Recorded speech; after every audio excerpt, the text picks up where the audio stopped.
to get out some videos earlier today. Unfortunately, I lost some of the footage, so here we are with a live stream. This is on my lower quality device, so I apologize in advance, but let's get sewing together. So I'm going to be doing a collared shirt today, and I'd be interested, as far as the chats are concerned, to see something that you might be making, and I hope you join me with your sewing project at your sewing machine and your ironing board. So I'm going to start at the ironing board. These are the front panels. It's going to be a really lovely fabric. I want to have the right side down. I want to do a couple of foldovers.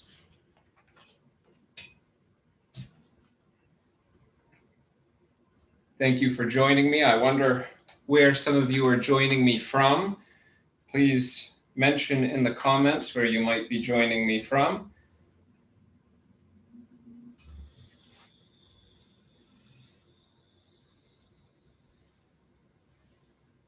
This was fabric I got at a discount store. You're always going to be careful shopping at some of those discount stores because discount might mean low quality. However, in this case, I really lucked out. This is a very fine fabric for what I got at a cheap price.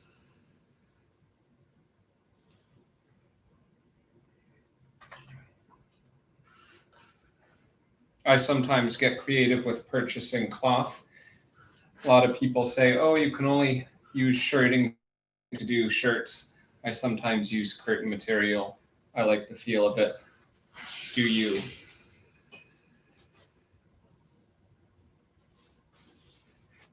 At the other front panel, I'm going to be live streaming for about an hour today. So I hope you take an hour out of your day, do some sewing, make yourself smile, create something beautiful. I know it's kind of a strange world now where we don't get to go out and see our friends and meet with people and do that sort of stuff. But sewing is a great hobby in the meantime. Sometimes when you're working with a pattern, especially like this one that's so geometric, it helps you line up things and make sure everything's straight because the pattern stays straight.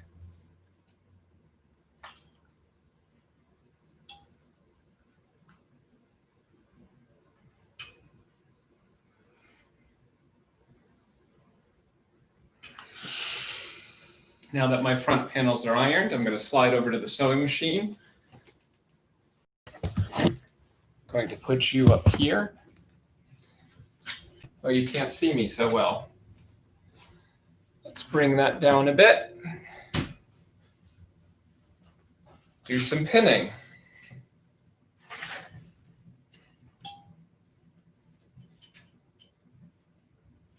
This fabric is a nice stretch cotton. Stretch cottons I'm finding are some of my favorite to work with. They're very easy, malleable. They don't move around quite so much. Depends on the stretch cotton, I guess.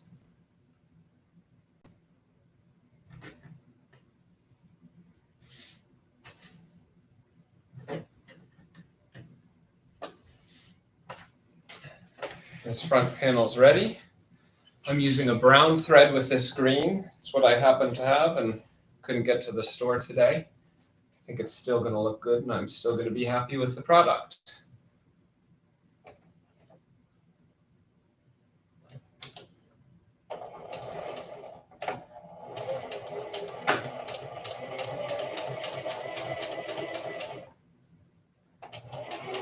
These are usually the parts I speed through in my regular videos. Save you some of the drama.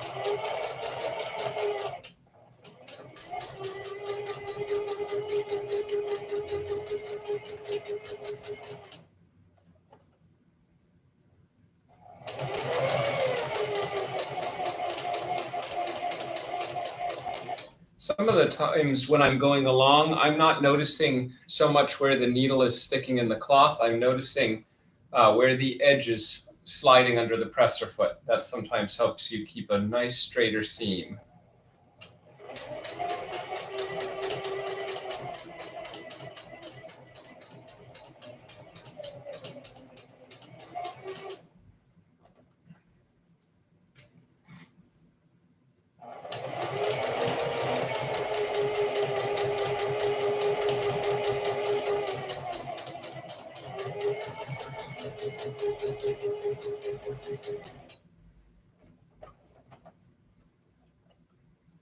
Now, my apartment is much bigger than this bedroom. However, I tend to videotape in my bedroom just to show you that you don't need large spaces and crazy equipment in order to sew. It's a fun hobby that you can do anytime.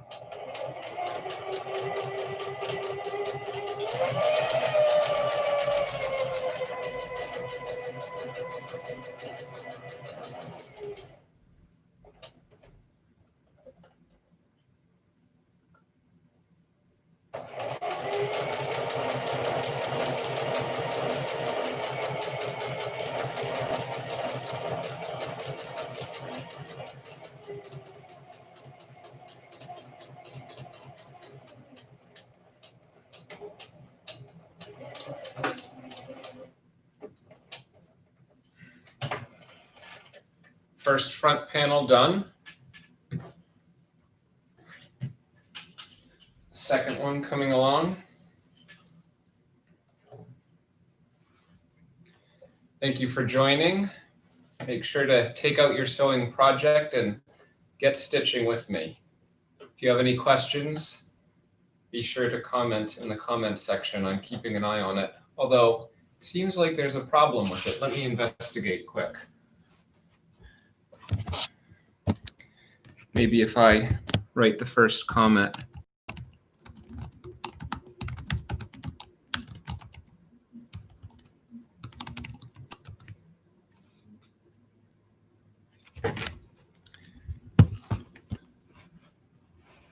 Here we go.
All right, front panel's done. Let's slide over to the iron to meld some of the stitches.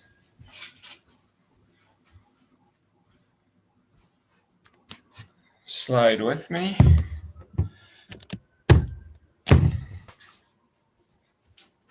Sorry for some of the seasick. I'm still getting used to camera stuff.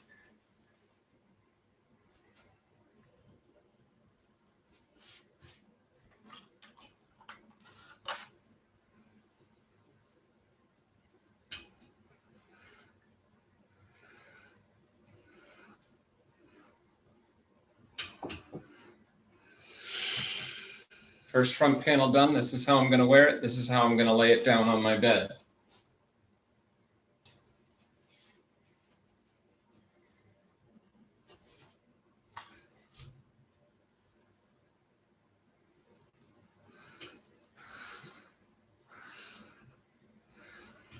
Again, with the iron, you're not pressing down hard and manipulating the cloth with this kind of thing. You're just using the weight of the iron and pushing it along. Let the weight do the work.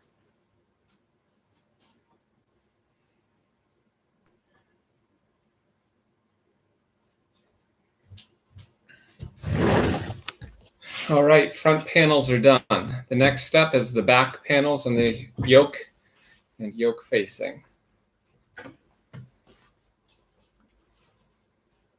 Since the back of the shirt is on the crease of the fabric or the fold, you always have to iron this one to get it set. So back over to the iron.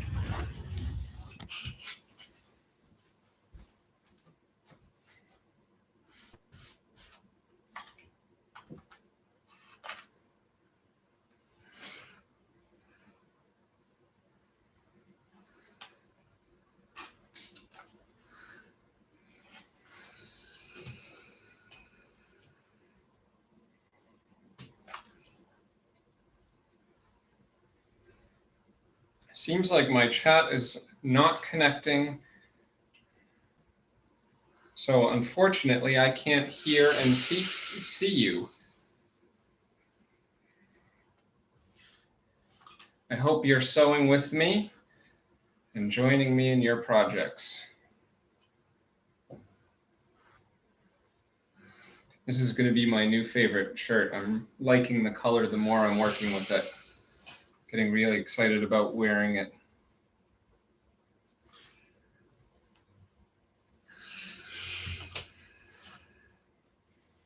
All right, now we got to do some pinning.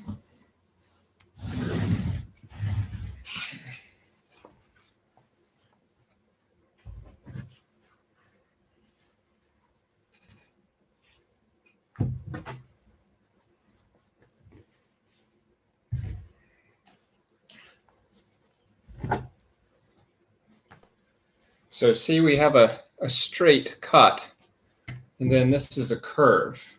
What that allows is in your back, when you're wearing this over your back, it allows some space back there for you to breathe, for it to form over your back. Adds lots of nice stuff. It's one of the things I appreciate about this particular pattern.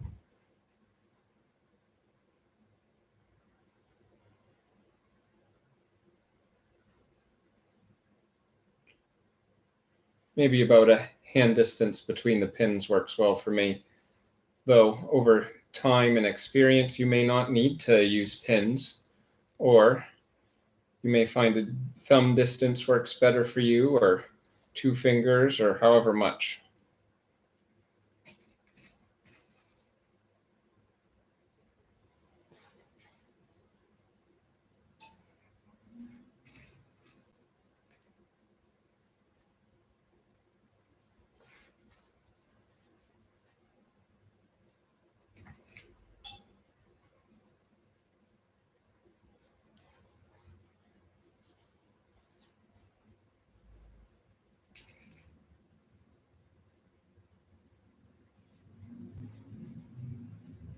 So this has some, see how this is a little bit bigger? Got to work that into this whole thing, and that's called easing. So I may actually need to do it from pin it from this side and stitch from this side to ease it easier.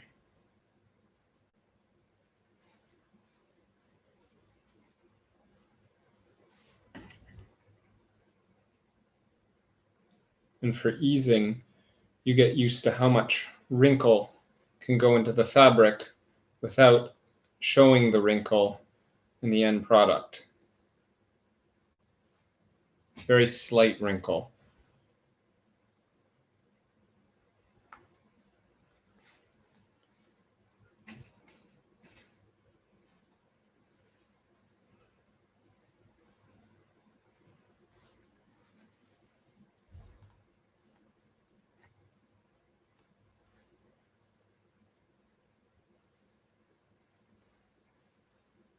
Always take a little extra time to pin. Help your end product.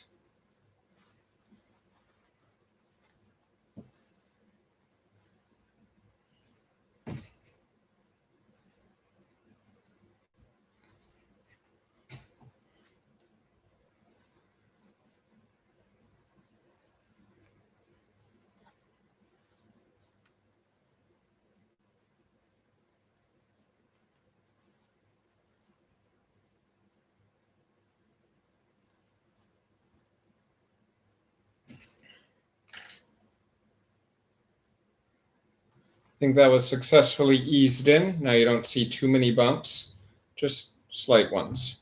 I may adjust this side a little bit.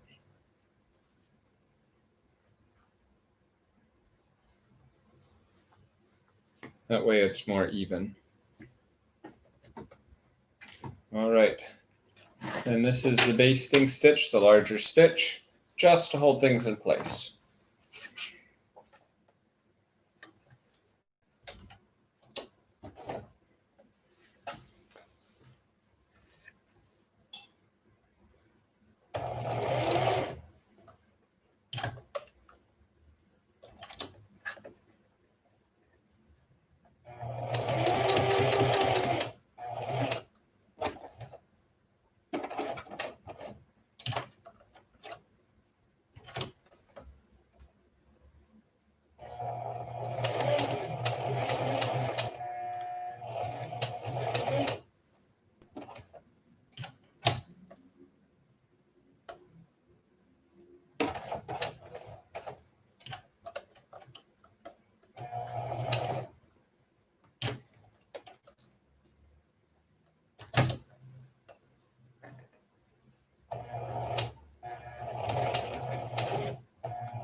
All right, now to pin the other yoke on.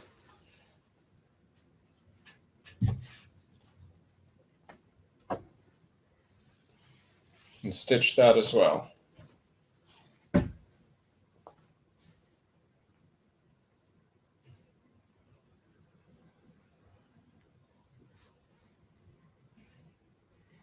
Because you already eased the material in, you don't need to ease it in a second time.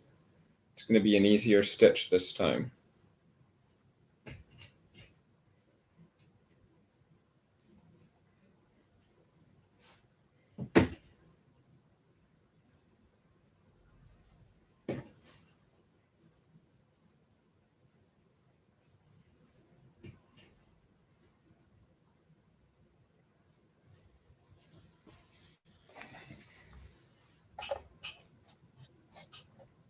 Turn the stitch size back to normal.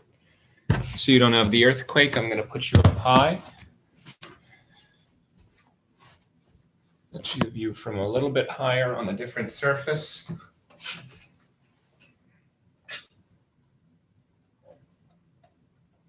Now we're set at 5/8 of an inch.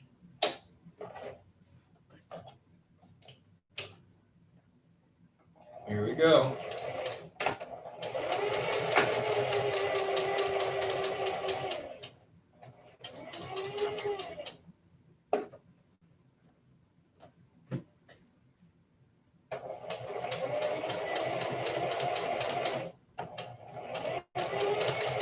Now this hand on the back is not pushing, it's actually just gently keeping the fabric taut and making sure everything's going in the right direction.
Just got to double check to make sure everything's smooth, lined up how you want. Okay. Next step, got to head to the iron. I'm going to bring my shears with me, which are over on this table.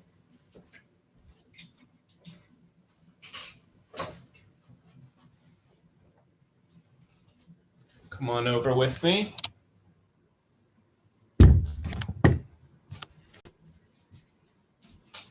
So now that we made 2 stitches, we meld them, meaning locking them in.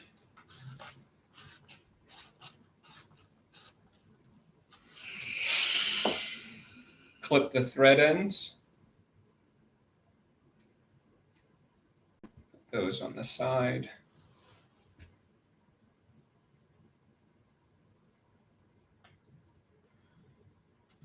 And I like to grade the seams. What that means is you cut these seam allowances at different lengths so that when you iron them, you don't get this harsh line in the end product. You get sort of like a ramp effect. If you cut one piece of fabric this length and then this length, It's like when you iron, it's like a ramp, and it doesn't add a harsh line to the end product.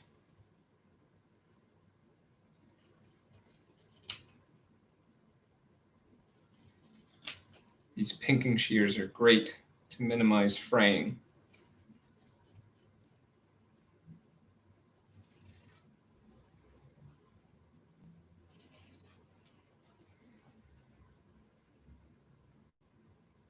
Just clip right at the very edge, just enough to take a little bit off. Make sure it doesn't fray on the longer ends.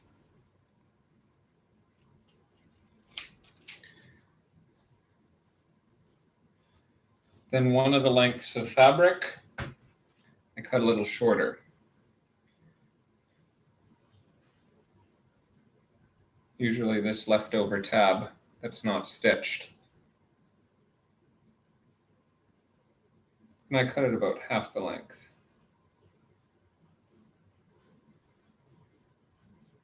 Or half the width, all the way down the length.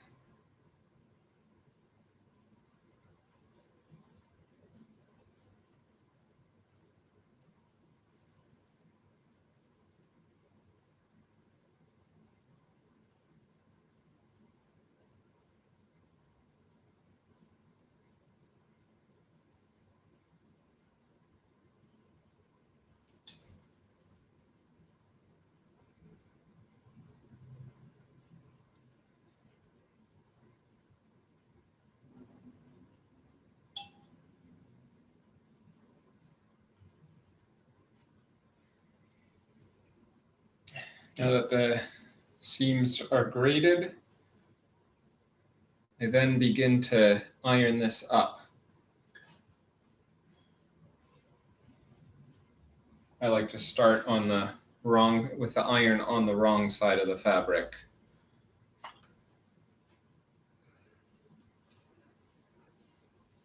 Just an inch at a time because there is a curve in the fabric now. So now that's up. Start on the other side. Again, just a little bit at a time.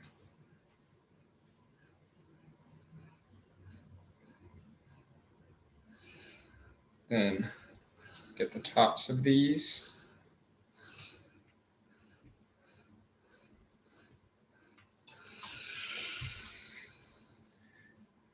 There we are. Next step, we get the fronts of the shirt and we attach them to the yokes and yoke facing. My fronts are over here. I'll meet you back at the sewing machine.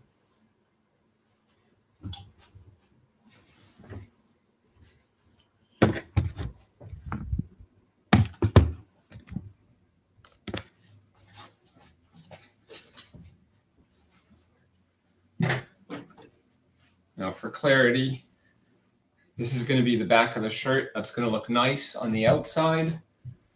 Take the front of the shirt, place it right on. Same with this. Looks like I missed clipping some threads. I'm going to get my shears so I can clip those. Clip these thread ends. And these thread ends.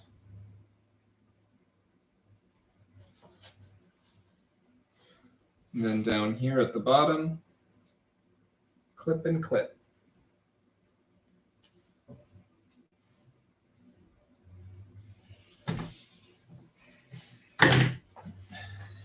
So now we want to pin alongside here and here, just this top piece, leaving this lower flap there.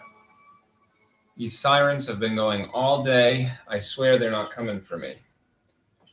Hope they're not coming for you either.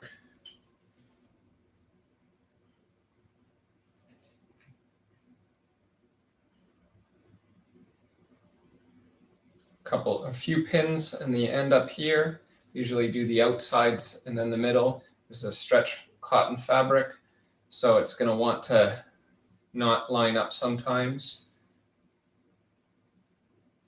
In the end, it will want to. So got that side done. Now for this side.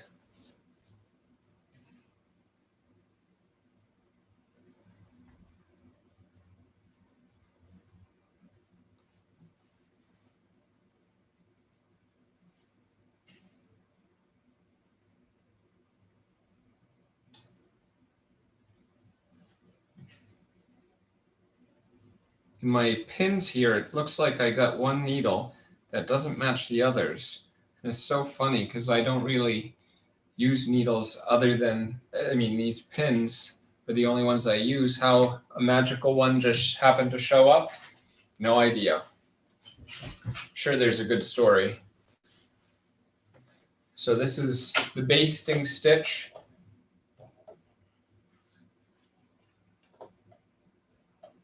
Right alongside the edge.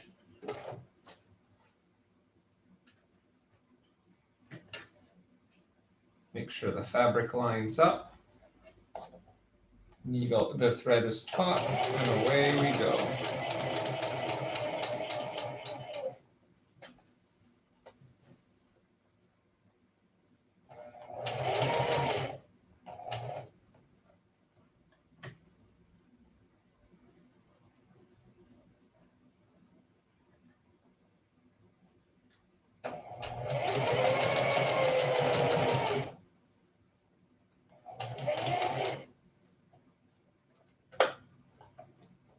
Come on, pen.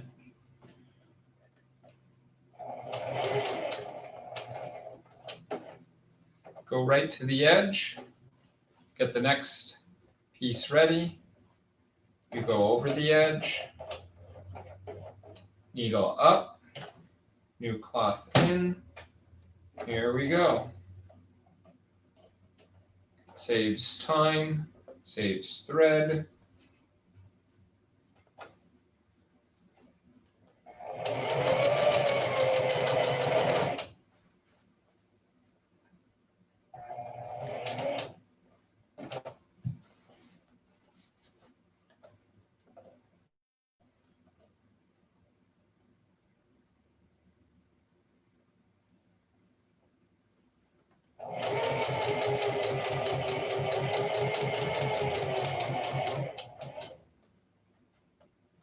Here's the pin that's not like the others. It's okay. He's still welcome.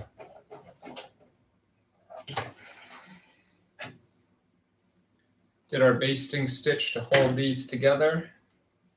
Clip a little bit. And now we go for the burrito.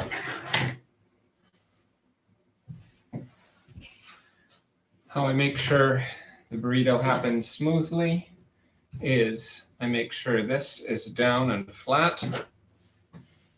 I make sure these are flat because that's going to be helpful in the end. Flat and smooth up here.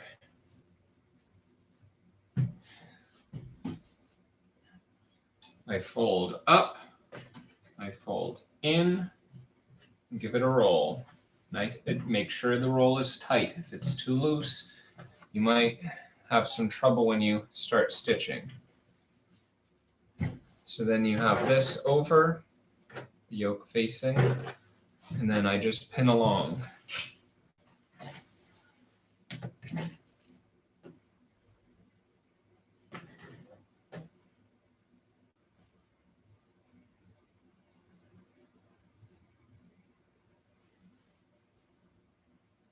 I start from the easiest point, which is the one that's farthest from the roll.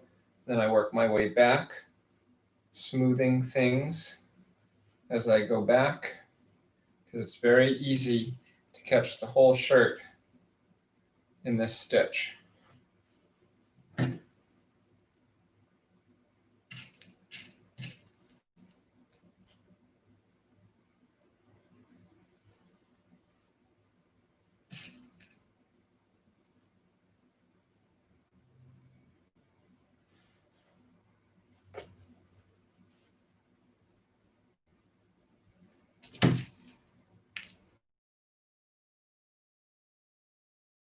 To your normal stitch length. I'm going to push my machine forward because this is ending up on my lap and that's going to skew the machine as I work with it. Always feel free to move around where it's comfortable, where you're going to make the best seam.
Again, over the edge of the cloth after you back tack.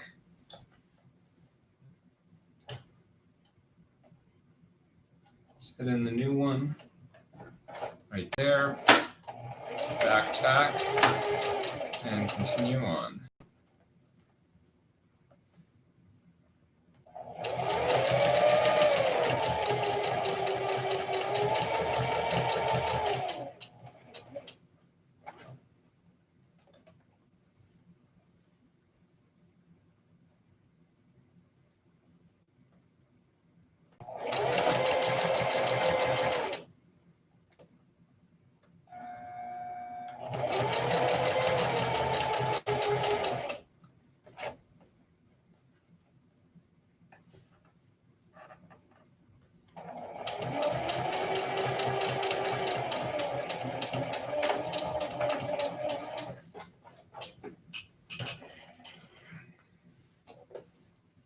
Now we got to head to the ironing board and meld. I'm bringing my shears because I'm going to grade the seams while I'm there.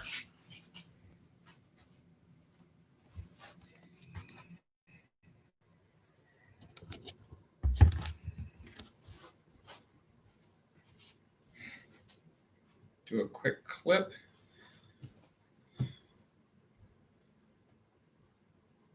I pull this roll thickness back a little bit. Just give a nice little meld.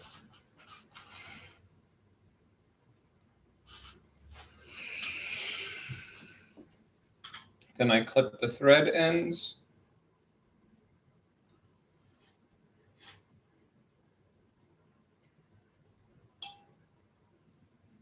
Get as close as you can on those thread ends. You don't want things poking out.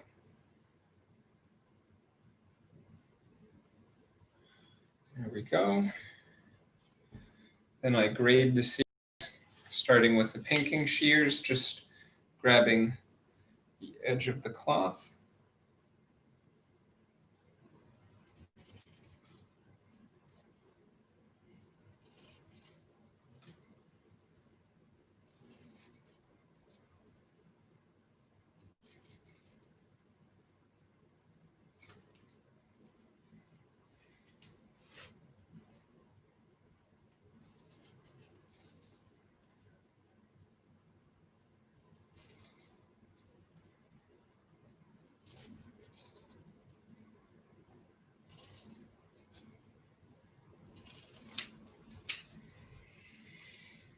And then I clip this top one back. I leave these stitches alone. Cut it about in half.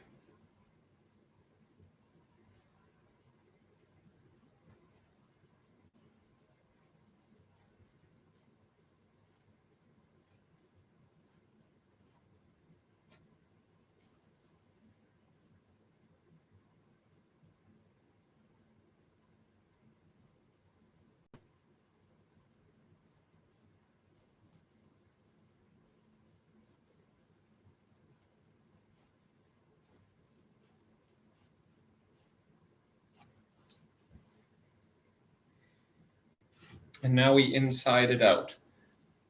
This pattern, I think, often comes through the neck a little better, so that's the direction I'm going to go.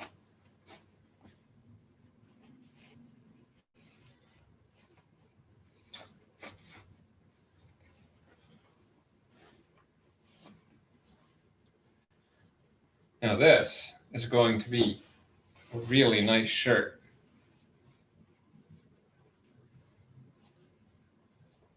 I love the color and the pattern. I think this is going to be my favorite one.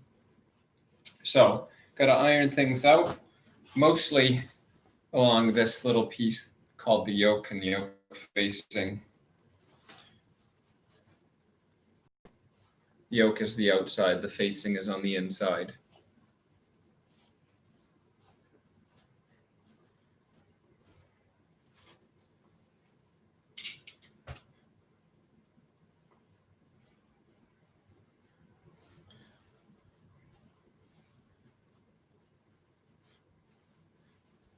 So I let it lay flat and make sure things are nice and taut, because on this particular shirt, I am putting an edge stitch in my yoke and yoke facing. It adds some strength. It adds, when you have stretch cotton, it adds some definition to the cloth. So now that that's pressed, I'm going to do a stitch along the bottom and then 2 along the top.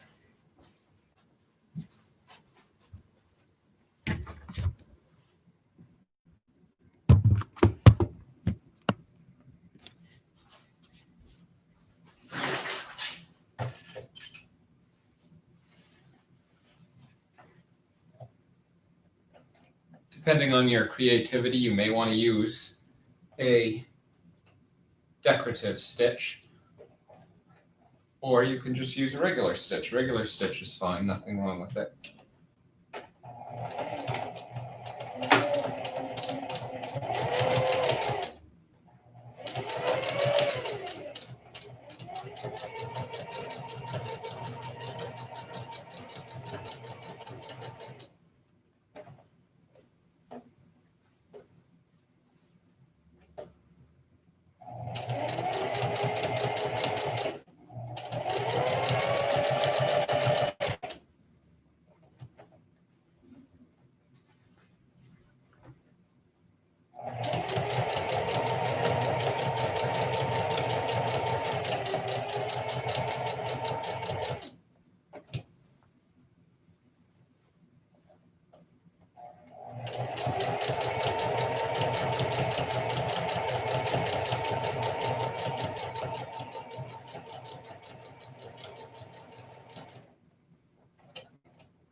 Just double check your stitch where you want it.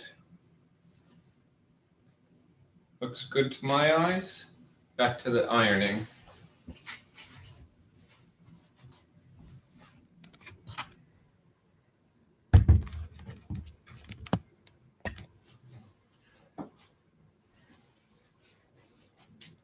Always make sure to press the shirt if you can from the inside.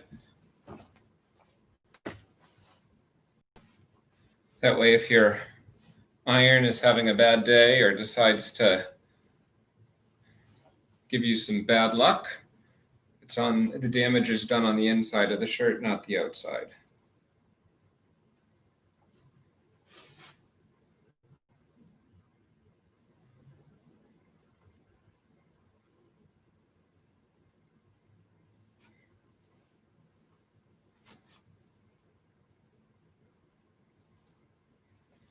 All right, melding the stitches.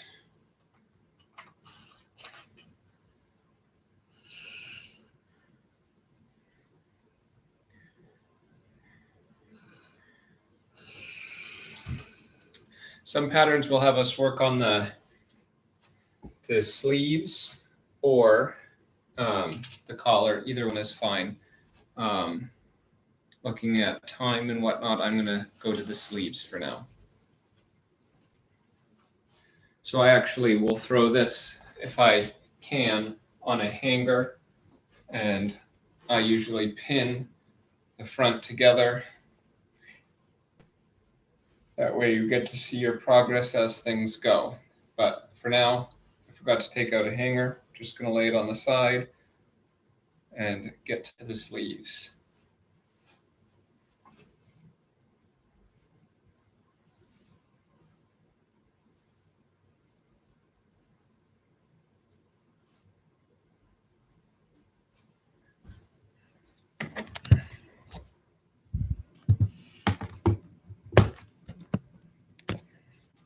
Actually, looking at my sleeves, I forgot to do some marking and I don't see the patterns in sight.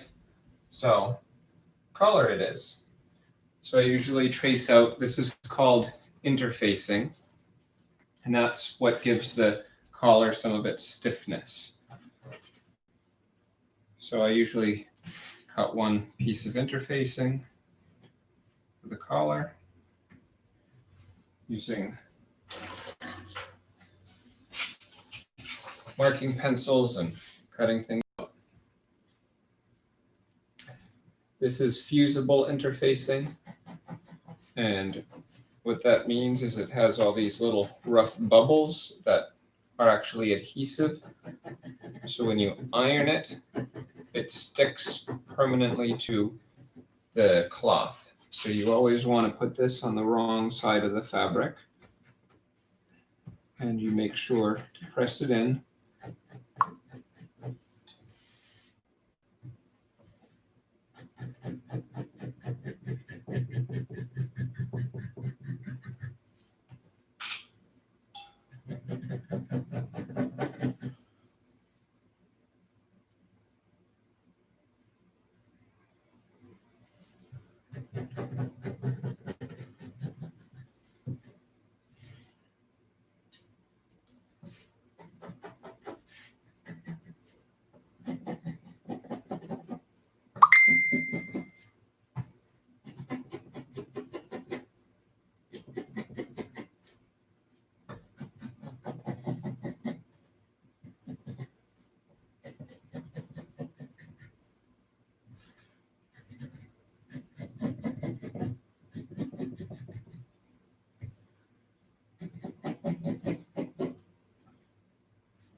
Sometimes it's better to do this when you initially cut your cloth. Some people wait and do it later. Doesn't matter as long as it gets done.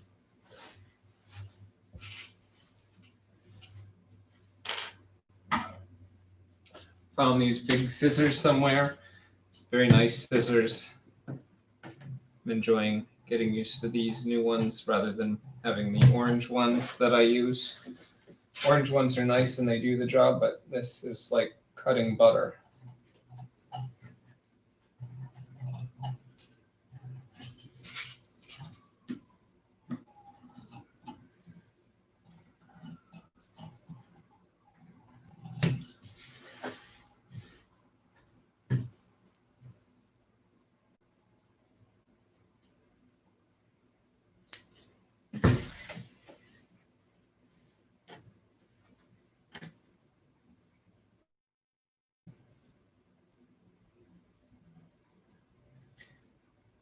For this choice of pattern, I actually am mixing several patterns. And it's okay to do that depending on how they match up and jive. Make sure you try this with a certain pattern before you just jump ahead and do it, because sometimes armholes don't fit right or collars don't fit the neck hole correctly. So make sure you see end garment measurements to see if certain things can match up, and if they do, you can adjust. Use a collar from this pattern, a sleeve from that pattern. Just stick with your favorite. So I have my collar pieces. Looks like they all need a press. So over back at the ironing board, I'm actually going to throw these scraps away.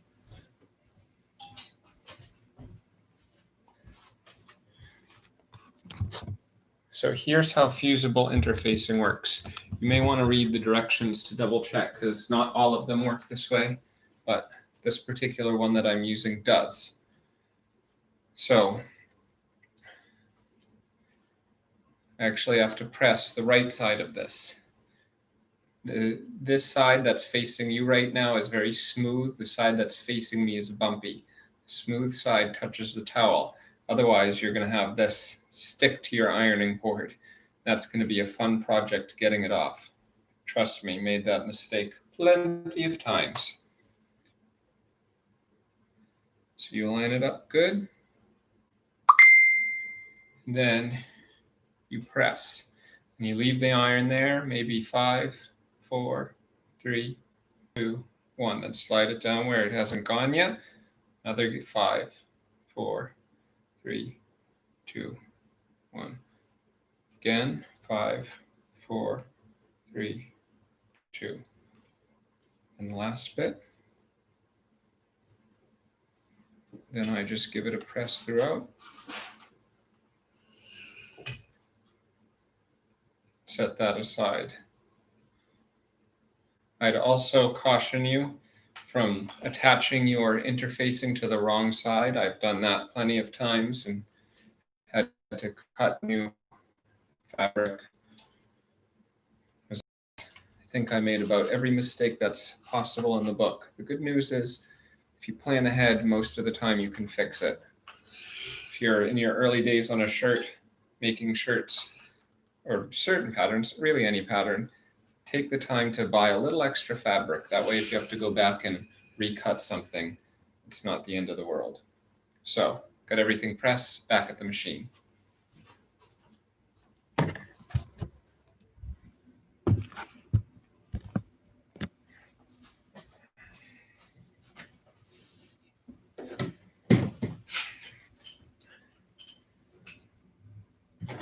So the collar is not really a hard seam. However, every time I've done it without pins, the collar has moved around on me, and I don't like playing the move around game, so I just pin it. Takes a little extra time to pin, but hey, do what works for you.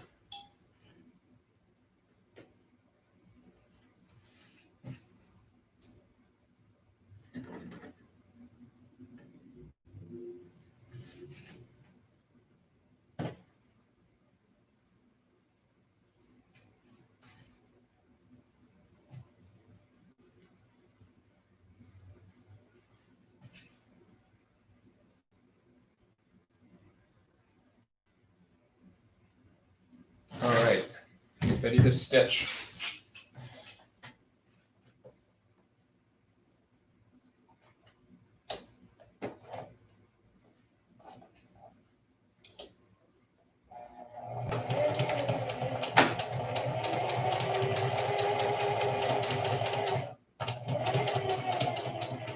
Some people use markings on this to help them gauge. You don't necessarily need markings. You can just check as you get closer to the edge where the new 5/8 is, and then put it back. Maybe 1 stitch or 2 stitches more like 2 stitches more. Oops. Perfect.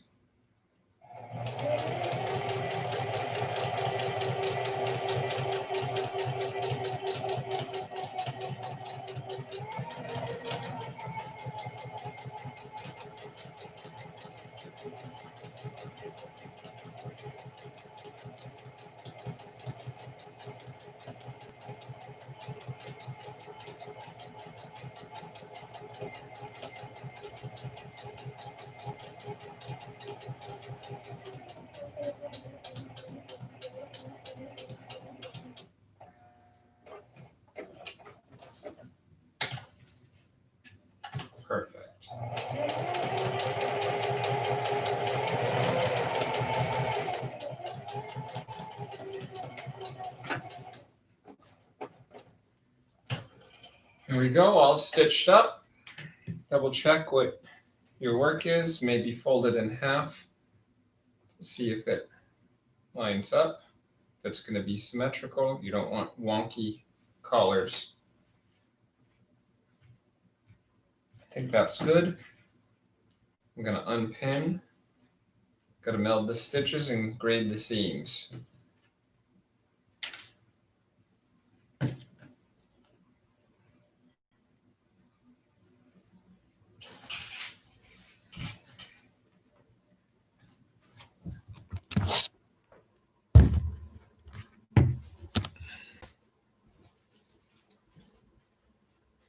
So I got to meld where you sewed.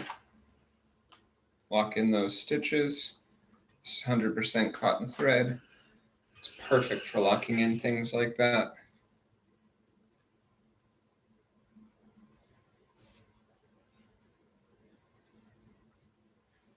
So then to grade these seams, clip the outside as always.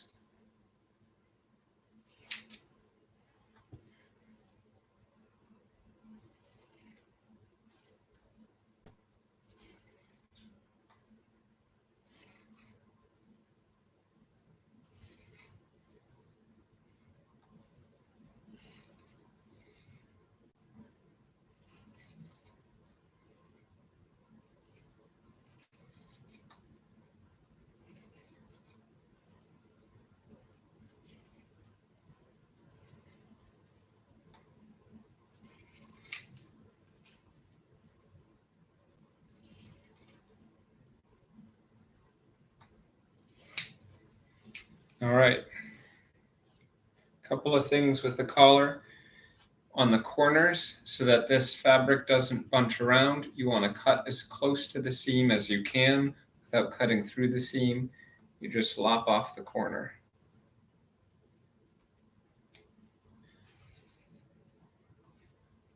See it? Same thing on the other side. Lop off that corner. Now, in order to grade the seams, I always cut the interfaced side a little shorter. Multiple reasons. It's the thicker side. It also is the side that won't fray because the interfacing is fused to the cloth.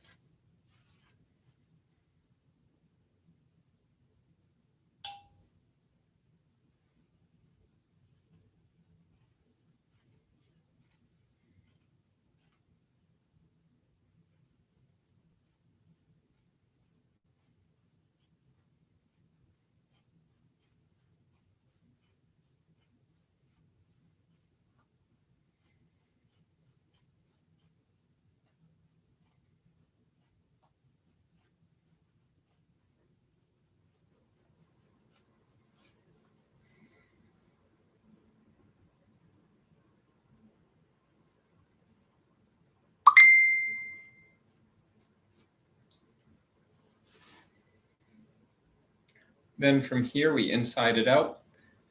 Got to go grab my white pencil across the room. When I was tracing the fabric, I thought white would pop out on this. However, it was nearly invisible. I use a pencil that's nearly invisible on the cloth because I've used some that I didn't think it mattered, but I had a white pattern, a white cloth where I used a blue pencil. And when I did this to poke out the corner, the blue pencil never went away. Some people say use scissors. I don't know. I've cut the living daylights out of the end before, so stay away from scissors. Once you pop out the corner, start to roll it over and give it a press.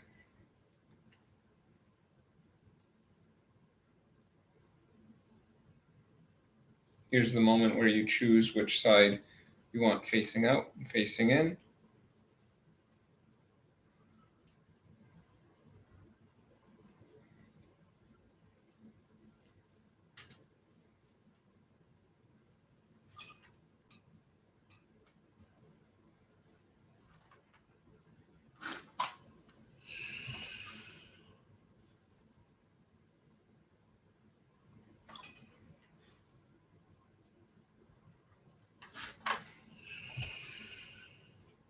usually start at each corner because it makes it easier.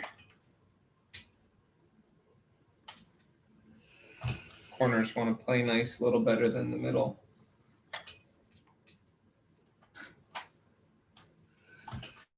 Then sometimes I take the pencil, run it on the inside just to make sure the seam is popped out, because sometimes the seam will, instead of being popped out, will knuckle in, and that will make collar never look right. There we go. Got it exactly how I want it.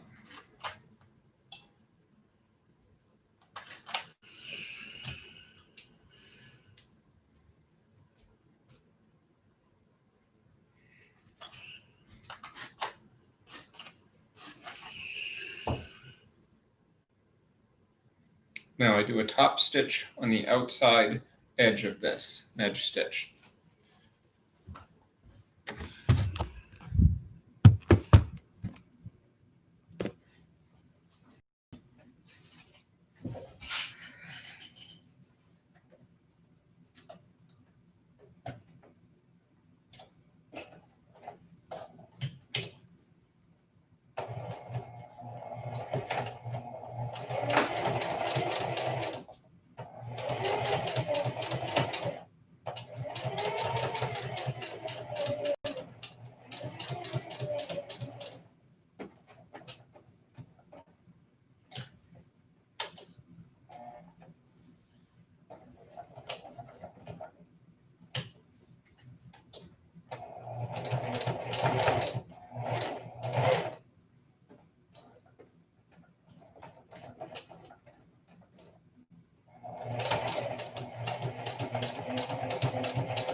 There we go. I inspect the corners, make sure they look how I want.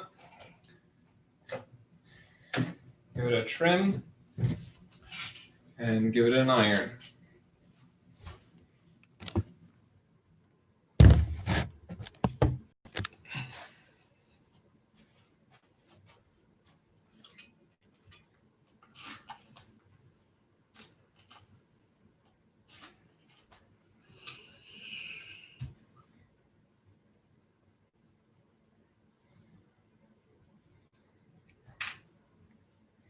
Well, so far we have front and back. We have this little bit of the collar. That's all I could fit in the hour. Thanks for joining me. This is Stitch in Time. My name is Michael Lianos, and I hope I inspired you to sew today.